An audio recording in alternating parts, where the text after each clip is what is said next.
Hi guys! Magluluto tayo ngayon ng bangus. Yung isang buong bangus, lagyan lang natin siya ng kalamansi para maalis yung lansa. Nag-prepare lang ako ng ginger strips, onions, garlic, and spring onions.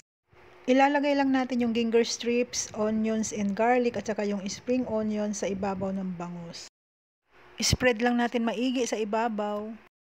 Ayan, nailagay na natin at mag-add tayo ng 2 teaspoon ng sugar. Add din tayo ng 1 tablespoon ng cornstarch. Tunawin lang natin sa tubig. Maglalagay din tayo ng 2 tablespoon ng cooking oil.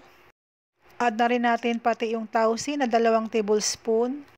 And 1 teaspoon ng cocoa aminos. Pwede rin soy sauce or kaya patis. Nilagyan ko na rin ng seasoning at ayan, in-steam ko na siya. Luto na ang ating steamed bangus in tausi. Ang bango at ang sarap niya, very healthy. Follow for more!